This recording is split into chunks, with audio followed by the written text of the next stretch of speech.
بسم اللہ الرحمن الرحیم۔ السلام علیکم ورحمۃ اللہ وبرکاتہ۔ معزز سامعین کرام، آج میں آپ کو ایک ایسا واقعہ سنانے جا رہا ہوں جو تربیت اولاد کے حوالے سے ہے اور ایک بہترین مثال ہے کہ جو آپ کے دل کو خوش اور آپ کے ایمان کو تازہ کر دے گی۔ فاروق اور صالحہ دو لوگ تھے جو آپس میں بہت ہی محبت کرنے والے تھے، اور ان کی محبت بھری کہانی بہت ہی اہم ہے۔ فاروق اور صالحہ انہوں نے شادی کی۔ شادی کے 3 مہینے بعد جہاد کا اعلان ہوتا ہے، اور فاروق جہاد پر جانے سے پہلے وہ اپنی اہلیہ کو 30,000 دینار دیتے ہیں۔ 30,000 دینار ایک بھائی نے کیلکولیٹ کیے تو وہ بنتے ہیں 2 ملین پاؤنڈ۔ 30,000 دینار 2 ملین پاؤنڈ اگر ان کو پاکستانی روپیز میں کنورٹ کیا جائے تو وہ بنتے ہیں تقریباً 15 کروڑ 90 لاکھ روپے۔ وہ اپنی اہلیہ کو دیتے ہیں اور کہتے ہیں اسے محفوظ رکھنا، خرچ مت کرنا، میں آپ کو یہ پیسے دے کے جا رہا ہوں، دینار دے کے جا رہا ہوں، انہیں محفوظ رکھنا۔ اور پھر جہاد کے لیے جاتے ہیں اور کہتے ہیں انشاءاللہ میں 3 مہینے میں واپس آؤں گا۔ ان کے جانے کے کچھ مہینے بعد ان کی اہلیہ کو اللہ رب العزت ایک بیٹا عطا کرتے ہیں۔ 1 سال گزرنے کے بعد، 2 سال گزرنے کے بعد فاروق واپس نہیں آتے۔ 2.5 سال بعد ایک آدمی آتا ہے اور صالحہ کو کہتا ہے کہ میں نے آپ کے خامند کو دیکھا تھا، وہ میدان جہاد میں گر گئے تھے اور حائل ہوئے تھے۔ پھر کچھ سال گزر گئے، ان کی اہلیہ سمجھتی ہے کہ میرے شوہر کا انتقال ہو گیا ہے، لیکن 30 سال بعد فاروق واپس مدینہ پہنچتے ہیں۔ وہ کہتے ہیں کہ پہلے میں اپنی اہلیہ کو ملوں گا، لیکن وہ اتنے ذہین اور فطین تھے، اتنے اللہ والے تھے، اتنے پرہیزگار تھے کہ مدینہ میں آنے سے سب سے پہلے مسجد میں جاتے ہیں۔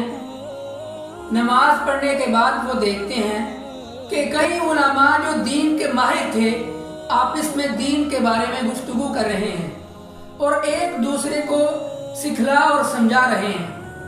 ان میں سے ایک نوجوان جو تقریباً 30 سال کا تھا، جس کا نام شیخ عبد الرحمن تھا، وہ سب سے بہترین عالم تھا، وہ اس سے کافی متاثر ہوتے ہیں۔ نماز پڑھنے کے بعد وہ اپنے گھر پلٹتے ہیں۔ وہ اپنے گھر کی طرف جاتے ہیں تو بیوی صالحہ سے ملتے ہیں۔ وہ دونوں خوشی کے مارے رو پڑتے ہیں۔ اس کے بعد فاروق پوچھتے ہیں میری اہلیہ، میرے 30,000 دینار محفوظ ہے نا؟ آپ نے خرچ تو نہیں کیے؟ اہلیہ پوچھتی ہے آپ گھر آنے سے پہلے مسجد گئے تھے؟ آپ نے مسجد میں علماء کو دیکھا ہے؟ علماء کی مجلس دیکھی ہے؟ تو فاروق کہنے لگے خوشی کی بات ہے میری اہلیہ، میری بیوی، خوشی کی بات ہے کہ ہمارے اس شہر میں ایسے ذہین اور فطین اور پرہیزگار عالم دین ہیں، میں ان سے بڑا متاثر ہوا ہوں۔ کہنے لگے آپ نے شیخ عبد الرحمن کے نام سے عالم دین کو سنا ہے؟ کہنے لگے وہ ایسا عالم دین ہے کہ اس جیسا کوئی عالم دین نہیں ہے، میں خود اس سے بڑا متاثر ہوا ہوں۔ اہلیہ کہنے لگی اگر آپ کو اللہ رب العزت ایسا علم دے اور آپ اس علم کو حاصل کرنے کے لیے کتنے پیسے خرچ کریں گے؟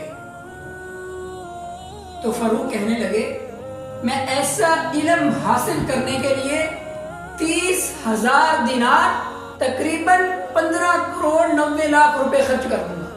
تو اہلیہ پوچھتی ہے اگر آپ کو اللہ ایک بیٹا عطا کرے تو آپ اس پہ کتنا خرچ کریں گے؟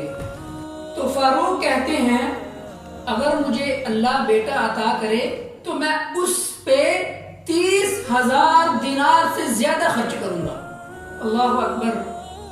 اہلیہ کہنے لگی آپ کے جانے کے بعد اللہ نے مجھے ایک بیٹا عطا کیا، میں نے اس کو دین کا علم سکھانے کے لیے 30,000 دینار خرچ کر ڈالے، اور جو شیخ عبد الرحمن کے نام سے آپ نے عالم دین دیکھا ہے وہ آپ کا ہی بیٹا ہے۔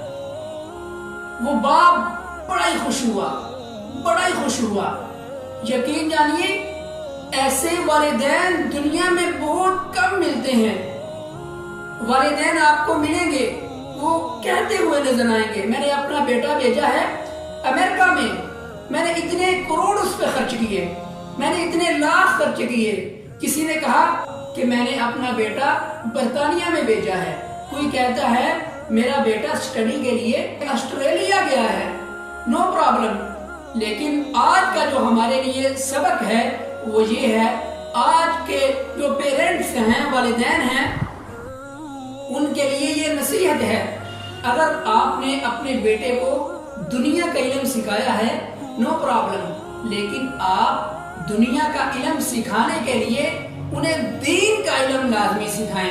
اگر آپ دین کا علم لازمی سکھائیں گے تو کل قیامت کے دن وہ آپ کے لیے جنت کا باعث بنیں گے۔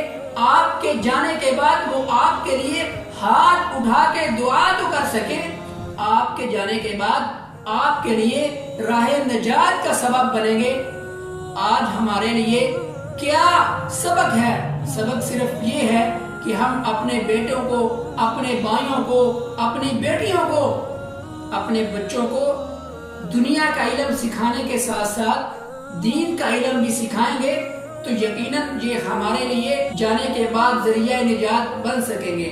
اللہ مجھے اور آپ کو عمل کی توفیق عطا فرمائے۔ السلام علیکم ورحمۃ اللہ وبرکاتہ۔